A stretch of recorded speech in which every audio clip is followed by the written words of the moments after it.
Welcome to the Safety and Risk Success podcast with me, Christian Harris. And we're back today with part 2 of the interview with Justin Strange. We spoke last week about slip safety, and today we're going to speak about Justin's passion for event safety, so delving into what makes events a really fascinating and challenging area to manage safety within, and also then going on to talk about his current role at GoPuff and what are some of the challenges there around the gig economy, around flexible staff, around working in a startup environment where safety and investment perhaps haven't been there in the past, and how to sort of bridge that gap in a practicable, reasonable and creative way. I'm sure you'll enjoy this one. Lots of great lessons learned and some really interesting stories from Justin. So do enjoy part 2 of the interview with Justin Strange. Cheers. Welcome to the Safety and Risk Success podcast with Christian Harris. We believe that proactive safety and risk management powers business performance. Each week we explore this theme, sharing guests, stories, insights, trends, hints and tips. You can find us on all the major podcasting platforms, and video versions are available on YouTube. But for now, let's join the conversation with Christian. About when we were chatting the other day about event safety, because that's kind of an area that you're really interested in and passionate about. What is it that has drawn you to that particular area? The level of risk at an event is exponential. You not only have staff, you've got people who are under the influence of several substances, if not alcohol, often who end up, if it's a large all-day festival event, they end up with sunstroke, dehydration, they don't eat well, and they don't move particularly well. So I love looking at pedestrian flow diagrams and trying to work out how people are going to move from site to site. So if you have a multi-stage site, you have to work out how to, stagger your acts so that way people can move freely between them.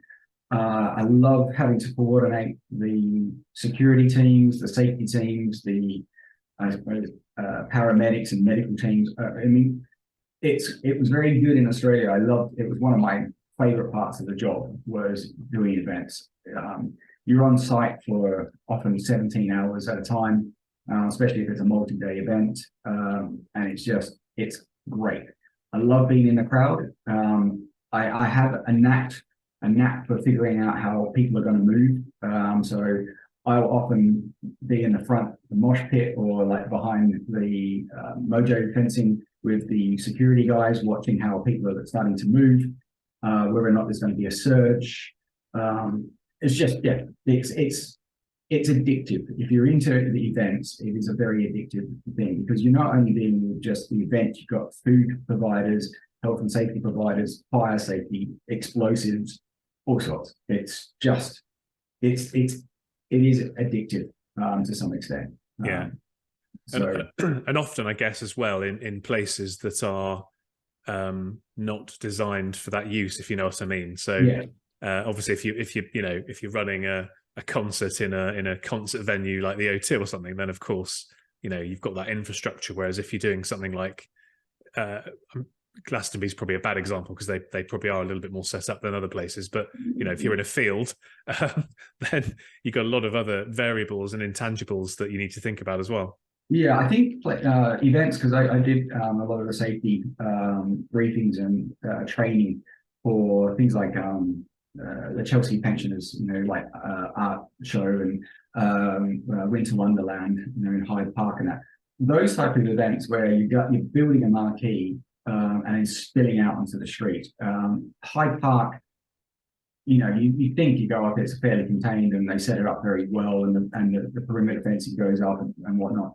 The bigger problem that you have with those type of events, less so with the Chelsea side, is any greenfield site that has perimeter fencing has fence jumpers, and fence jumpers are basically your biggest problem, because the people you can't control. You don't know how many are coming in. I know I had one event at what's called the Royal Agricultural Society Showgrounds, in Western Australia. It's the biggest greenfield venue, so it's basically it's about almost 4 kilometers square. So it's a big site with lots and lots of buildings on it. It's very hard to set up perimeter fencing and slot fence jumpers, and they are tenacious in how they're in their resolve to get in for free. And so they will often jump fence with en masse, so they know that we can't catch all of them, so at least some of them will get in and they're fine. And that's problematic because you can't control the uncontrollable sometimes. So if you put your safety teams onto the perimeters, you lose your safety internally, and so you get those type of problems. So you have to start thinking, where are our weak spots on the perimeter? How can we set them up? So there's CCTV or dog patrols or something.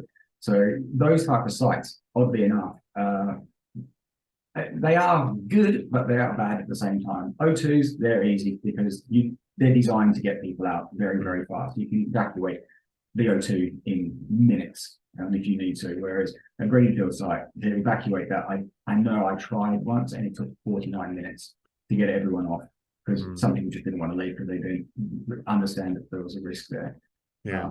So it doesn't feel like you get out of the O2 fast in my experience, but I suppose that's it's different when people are relaxed at the end of the night and they're not, rather than when if there isn't a need to get out and everybody's being told to do it I think a certain way. It's an interesting thing with those sort of sites, because we have done evacuation tests in the past. And like you said, at the end of an event, you basically go, you meander home, everyone's kind of slowly getting up, they're chatting to their friends. In the event of an emergency where it basically says everyone out, and you look at something like, the Manchester, bombings and things like that, people can get out very, very fast. And it's where they go afterwards. And that's often the bigger issue, is you then have a massive amount of people outside because they don't know where to go. They can get out fast. They know to get out fast. You can evacuate that probably in 10 to 12 minutes if you need to. But then where are you going to put all these people? And how are you going to communicate that outside? And that's part of your pre-planning, to say, okay, in the event of terrorism, we're going to coordinate with people externally. I think with the new code of practice and that coming in for events, where they basically got a plan for that, or also because that was the problem with like Manchester, they're all outside and no one knows what to do with them. So by changing that, and they're saying, right, where are you going to put these people? How are you going to communicate that to your patrons at the beginning and coordinate it at the end? It's going to be interesting to see where the industry goes in that. So it strikes me that the big challenges or the big things that you've spoken about are more around security than safety, I guess, when it comes to these events. So you're kind of going into that sort of safety and security role rather than a sort of just a pure health and safety role. Is that fair to say? Yes and no. I mean, because whenever you have, I suppose, incursions on a site, it's still a safety thing because you don't know what they're bringing in. And I guess if somebody's trying to jump the fence and they succeed and they land and break their ankle or something, then that's It's on the event provider, who's failed that duty of care. But again, if you've got, I know, like I said, I think we had one where 50 people ran into the event. We were able to corral, I think, about 30 of them. But then there's 20 people who are running at pace into a crowd. And they don't stop because they want to get away from things. So basically, they cause a lot of injury by hitting other people running through. And that's our big problem. The patrons who are there, if you have someone running at full pace into an absolutely packed crowd, there is going to be injury. We had one girl, her knee literally was on the side of her leg, when she got hit by the person coming through. And trying to get her out, to medics through a crowd as well is very difficult. I'm quite lucky, as I have what everyone calls my outside voice at events. And so I normally tell people, I did with that group of 20 plus people, I said they're all still trying to move, and we got police and security, and I just told everyone to sit down. And one of the security guards said, I actually almost went to sit down. The whole lot just went straight down. So I'm quite good, but some people aren't as good as that type of thing, but we did have difficulty getting that girl out. It took us 45 minutes to get her to an ambulance. So yeah, not good. I think there's something to the Australian accent that is that helps with that kind of thing. yeah, there's something. Yeah, I don't know what it is, but there's something about it that you listen to it. It's funny because my accent. Often people say that my accent changes a lot. So it's a bit Australian and it's a bit English. Because I was raised in London, so when I went to Australia, everyone's going, "Oh, a London accent is quite scary." Yeah. And especially a North London accent of that. But then it's kind of changed over the years of what I sound like, and so sometimes in the nighttime where I'm more relaxed, my North London accent comes out more. Normally when I'm at work, it's a bit of a twang to the Australian one, and I don't know why it does it. I think it's because I'm slowing down my speech patterns, so people listen. I don't know. It's a weird accent, and most people kind of find it funny how it loops throughout the day. Yeah. So yeah, it's always interesting. I'm quite into. I'm a linguist I did French in my degree, and I did German for many years as well. So I'm quite into accents. I'm quite good at picking accents. Same. Yeah. So going back to the main topic then, rather than talking about accents, what would be the sort of common sort of safety issues then, incidents? Would it be, as you'd see it across most sectors, slips and trips, manual handling, cuts, scrapes? Is it kind of quite similar to many other secters? Yeah, I mean, I think the bigger ones with especially events, looking at that, you do get a lot of slip trips, oddly enough, because you can't control for it. And I think I was quite lucky. I did actually have a slip. But when I'm at events, I wear to just under my knee lace up, like a specialist built Doc Marten boot. So it's actually got a steel bridge down the front so someone can't kick me in the shin. Yeah. But I stood on a half-filled water bottle and it rolled. And basically, my staff had always thought I was funny for wearing these great big boots because they're very, very heavy. When we got back to the control room, the paramedic in there basically said the only thing that stopped my ankle from breaking was the fact that I was wearing those boots. But again, that's what happens a lot. A lot of people, roll their ankles because they step on water bottles at events. Yeah, because people don't tidy up after themselves, do they? Sadly, lots of people, they just chuck stuff down and. Yeah, and it's the half-filled ones that are problematic because they don't crush because it's still got the lid on. So it basically just rolls.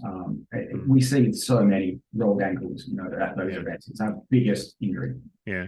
Have you seen the documentary about I think it was on Netflix, about the sort of Woodstock revival that they did in about 99 or 2000 or something? Yeah, that was actually when I was doing my level 5 in risk management and crowd safety. It was that was one of the topics. Yeah, what not to do. Yeah, lesson 101 of what not to do, how to run a bad event from a and I think it's interesting because it's like there was another one in Australia because there's a rolling event in Australia which is Spring in the Valley, and it should be a case of saying how not to get people into a thing. So basically, they ship people in on buses. They're generally middle class men and women, and they get absolutely hammered because they take them to every winery in the Swan Valley, and it's one of those ones where by the end of the day, you're just kind of going, "Oh, why do we keep allowing this to happen every year? It's horrible." The injuries of people falling over and tripping just because of intoxication. But it still gets licensed every year. I don't know why. It just happens. I think it's because it's a big tourism event. Yeah. That Woodstock thing to me just looked like hell on earth. I couldn't even imagine being subjected to that with the baking heat and the concrete and the water running out and and the portaloos just overflowing because they couldn't get enough I suppose storage for effluent, so they were literally overflowing, and Yeah. Um, And just then surprise, surprise, it ends up in a riot. And Mm. yeah, hopefully none of your events have ever ended up like that. Oh, I've had some doozies. I've had I think the last event that I was at in Australia, we had one near fatality. We worked on the guy in the middle of the crowd while the music was still going for about 45 minutes Wow. to resuscitate and keep him alive. Um, Very stressful event, because that was in the last hour of the last event that I was doing, to watch someone slowly potentially die. It's one of those ones where you don't really want to go back to. And then telling people, again, you're telling people just to move out and give them space. I had one guy trying to film it, and I grabbed his phone off of him and threw it. I just went, mate, look, don't. That's not right. Yeah. Yeah. You know. But again, that was from heat exhaustion, intoxication, drug taking, and basically just crowd, compression. And we were really lucky that he didn't get crushed under the crowd, because basically I was standing at the mojo fencing and someone put their hand up and said, it was doing that. So we were able to get into it fairly quickly. But yeah, I've had a few like that have gone a bit south very, very fast. Yeah. So they're not fun. No. But I can see how I can see, why you're sort of, it's quite an intoxicating thing to try and manage these events, because I guess it's not like you're managing safety in an office building, let's say, where you're basically the same, you're having Groundhog Day and everything's happening the same again and again and again. There's always something new, there's always different challenges. And the demographics change as well, which is, that's the thing with events. You go to a Taylor Swift concert, and which we had, I think, 70,000 people. It was the most well-behaved concert that we had. Yeah. Because there's mums with their daughters and their sons and their dads, and there's all sorts. It's an age variation. Whereas if you go to a rave event, it's gonna, before people are even in the gate, you've got problems. There's a festival in the summer every year in Crystal Palace Park near where I live, and we went there last summer and we saw Max Richter, which is like a sort of classical, thing. So that was a very, subdued. It was beautiful actually, because it was kind of, everyone was just like chilling out, and it's very haunting, sort of, emotive music, and it was a beautiful moment to be there in that crowd. But obviously that was very different to, on the same stage 2 or 3 days later, they could have had, like a sort of a rave type thing, or heavy metal, and it'd be same environment, but just a totally different risk profile because of the people that are there and the activities that are going on. I mean, the Royal Agricultural Society's site, when they do the Royal Show, I mean, that's a 5-day event, and normally over those 5 days you'll have 1 million people come through the gates. I think that is in itself. I think the year I took over, we did a big review of what had gone wrong in the past, and we'd only had one incident at the end of it. We said, we're going to change the way everyone's going to do their safety briefings. I did do a rather sneaky cheat as well, to make it look like we had more people on site than we did. So I ordered more EHO hats, high-vis jackets, and clipboards. And basically family and friends were given tickets, but for an hour before, to use their ticket, for an hour they had to walk around with a clipboard with the high-vis on, looking like. And I had one of the guys come up to me and said, "Oh, you've got so many staff on site today." And I'm like, "Yeah," and it was basically 3 of us, but the rest were just family and friends walking around. So it looked like we had a visual presence, and so it actually worked. It's sneaky, but it worked. Yeah. That's creative, and it got the outcome right, and it didn't do any harm. So that's a good good creative solution to try and prevent something from happening. Yeah, I mean, it's a bit of the bluff act, as we call it, but it did work. I mean, as long as we get, it's the same as like with police presence. You're not any safer that the police officers there. It just makes you feel safer, which means you behave differently. So your perception of risk and everything else has changed. And so you kind of go, and you aren't, your emotions and heightened tensions and awareness and vigilance is improved because of that visual, I suppose, control. Doesn't make you any safer because someone can still hit you, but it makes you feel better, and so you're less likely to respond in an erratic manner. Yeah, no, that makes sense.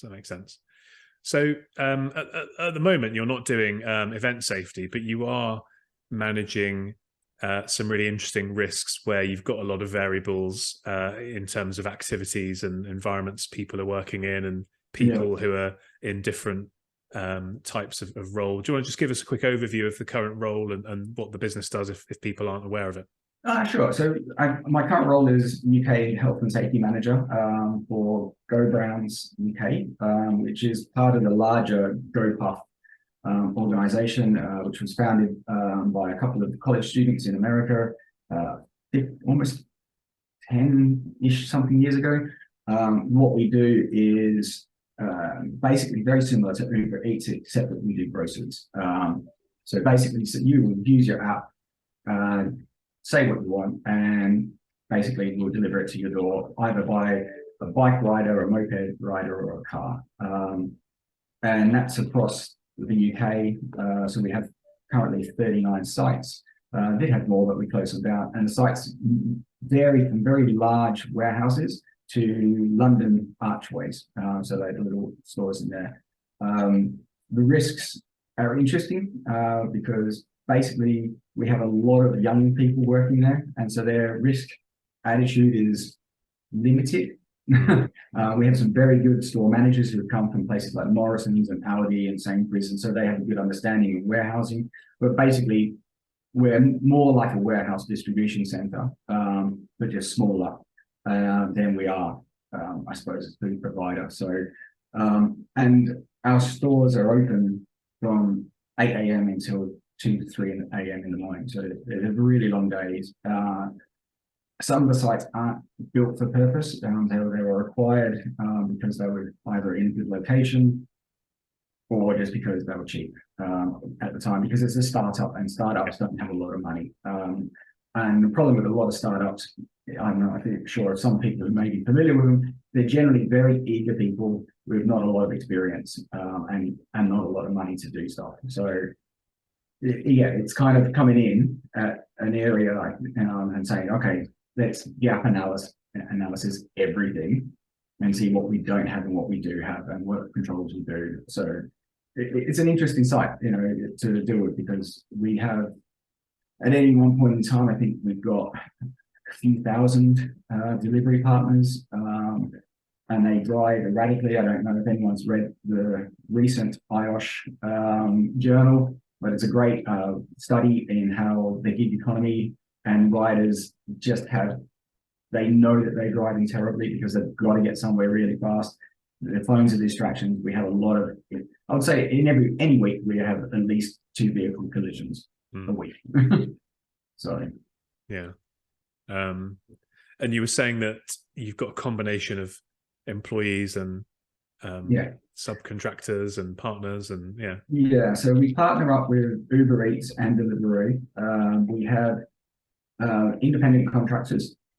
We do have still employed riders because our liquor license on 2 sites require us to have directly employed riders because they won't allow us to not have them.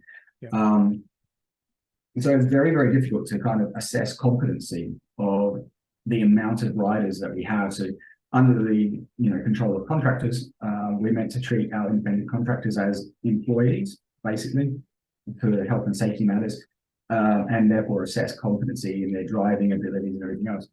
But it's very difficult when we're onboarding 1,000 new riders and drivers each month to go, okay, well, how do we assess it? They may only do 1 shift and go, actually, I don't like it. Or if they're riders, they're often 18, 19-year-olds who have a bike and just go, I can do a quick job. So that's our biggest issue, and our biggest lack of control is how to control those guys.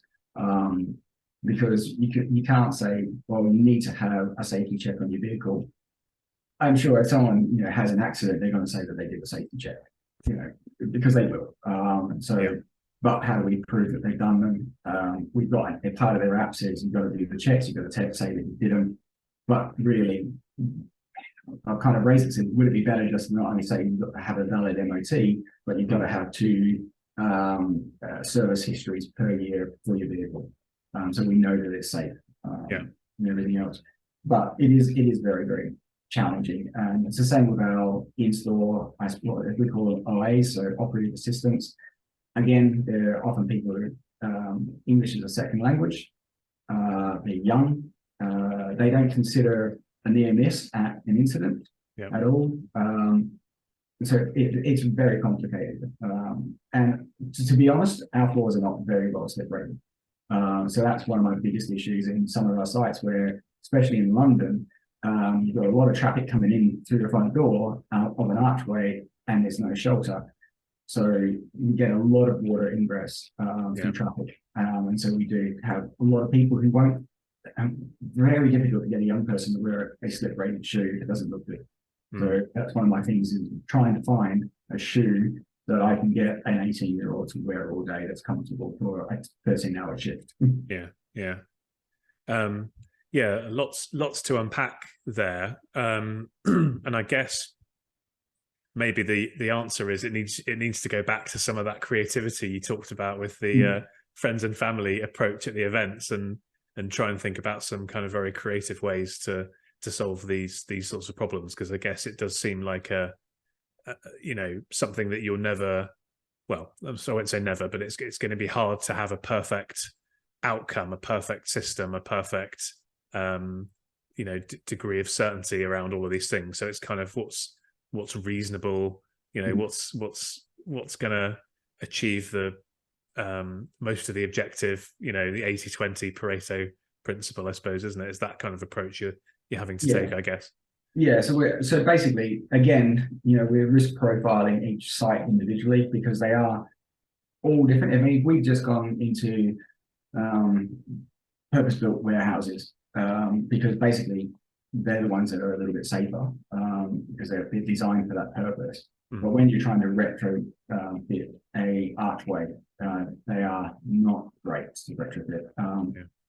And I kind of say, if we're looking at just a fire in an archway, because all the archways are generally plastic lined by Network Rail who've done them, those fires are just going to be black and horrible, and it affects I suppose because they're all Victorian lines, it affects the safety of the mortar, of the bricks, and everything else. So you've basically got this massive thing. It's not just a small fire. It's now whether or not the entire bridge is going to collapse underneath that with a train going over. So it's trying to say, okay, these ones are more dangerous, these ones are less dangerous. What is the risk profile? How many people do we have in any one site at any time, for the first aiders and emergency response and everything else? So it's challenging, but again, I'm kind of, like you said, with the creativity, I'm kind of looking at these as an event and saying, okay, well, how do we profile each individual event, and based on the demographic of the workers, the area, and everything else, and the site itself. So it's fun. It's actually an enjoyable task, because it's very busy, and there's lots happening. Things change very rapidly in startups as well. So I can't say it hasn't been enjoyable. It sounds like every day a new challenge, which is, it must be very, very fulfilling.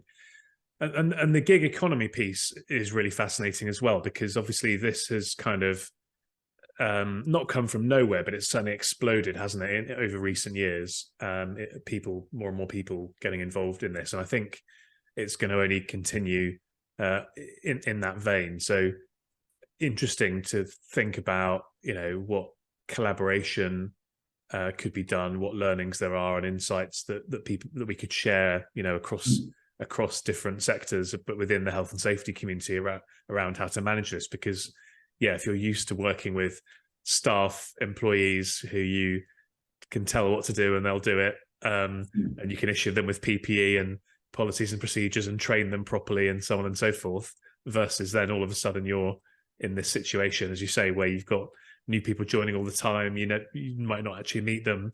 Perhaps they're contractors or subcontractors. Loads of variables there. Yeah, I mean, it's interesting because I mean, we were looking at a rider safety app, which has been around for a few years, and Uber and that use them as well. And so they can basically track your rider and whether or not that the app will alert us if they fall over. So basically, they suddenly velocity stops. The app will go, well, we assume that they've been either hit by a car or something. So it's a great little piece of tech, but again, it doesn't actually control the behavior, but at least it allows us to know that someone's been injured if they can't contact us. So it gives us a little bit of, I suppose, mitigation more than anything else. And I think that's where we have to look at, like, the gig economy is. You're never going to control it. You can only mitigate some of those risks. And I think it's going to be very hard moving forward because, as you said, it's a bigger sector now, and because people are going, right, I need an extra bit of money, and so I can just do this on the side, which is, or worse, is people are doing this as their full-time job. And we've had some riders who have done 20-hour shifts, and you can't control that because you don't know how many hours they've actually done physically. So they may have actually just been tagged on for 20 hours and only done 3 hours of work, or they've actually done 20 hours of driving, which is, in itself unlawful. Indeed. And it brings up an interesting point about risk, doesn't it? Because, we've been talking about how to mitigate and manage safety risks, but actually you're in this environment where you're in a startup and having set up my business as a startup, you have to take risk. To set a business up and to grow it and develop it and so on. And the whole gig economy thing brings in this element of the risk and reward element of risk, doesn't it? The positive side of risk and the negative side of risk, and actually thinking about the positives of this, which are, it enables people to have flexibility, it enables the company to expand with lower fixed costs and grow faster potentially. But then it brings these other sort of more negative connotations of risk as well. And I think that we have to consider risk as, an opportunity for growth, not so much as something bad happening. Yeah, and I think the problem with a lot of the startups is you get, yours is a different thing altogether because you are aware of the risks that you're having, because your job is to control risk. My own consultancy company is the same thing. It's there to look at the risks and control it. So it's a little bit different. Whereas you got something that started up by some university friends and go, right, then a lot of the time they're aware of, I suppose, data risks, financial risks, but they're not actually thinking, health and safety. They haven't thought that through. It's just hasn't come to the forefront because that's not from their background.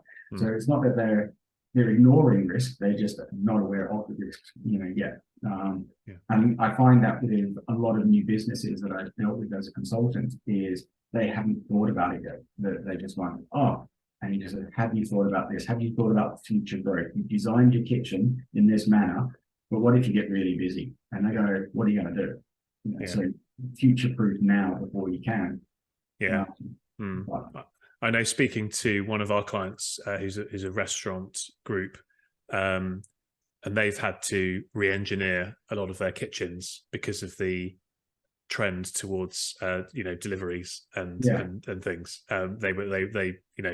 They set their restaurants up for people eating in, and actually now they're getting more and more people ordering for delivery, and that's creating all sorts of problems from a operations perspective, some safety stuff, but also a customer experience thing as well, because you're kind of getting people who are sitting in the restaurant who've ordered and they feel as if they're waiting for their food, and in the meantime they're seeing 10 Uber drivers and 10 delivery drivers picking up food and taking it away from the kitchen, and they're thinking, hold on a sec, I'm here now. And so there's lots of interesting things happening with the way the world has changed, particularly since the pandemic. Yeah, I know when I was doing some environmental health work for a local authority last year, one of the sites I went to, their business had now changed to 90% delivery.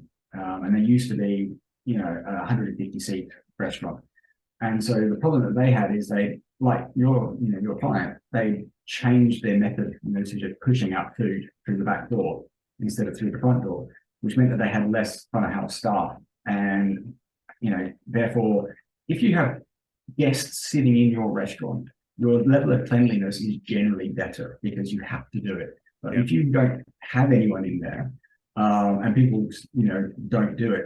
So they went from a 5 rated to a 0 rating, because basically they just hadn't seen it because they're just too busy pushing out orders out the back door. So they didn't have time, they didn't have people, they didn't do it. And we had to work with them to kind of get them back to a 5 rating, but it took a lot of money. And I think that FBO, food business operator, had to spend about £15,000 to kind of get everything pulled out of the kitchen, get professional cleaners in just to get it back. Because currently the delivery platforms, if you fall underneath a 3 rating, you lose the platform. Yeah. So if you fall underneath a 2 rating, your insurance companies will generally call your insurance off you as well. Yeah. So it's a really costly experience. Which is a good method to get compliance as a food safety officer, because you say, if I drop you to a 2, you've got no money anymore. Yeah. Yeah. And so they're very compliant. You can negotiate well on that part. Yeah, that's that, I hadn't thought about that before, but that's a very useful little tool to bear in mind. Yeah. Well, look, Justin, thank you very much for spending so much time with me. Really enjoyed our chat.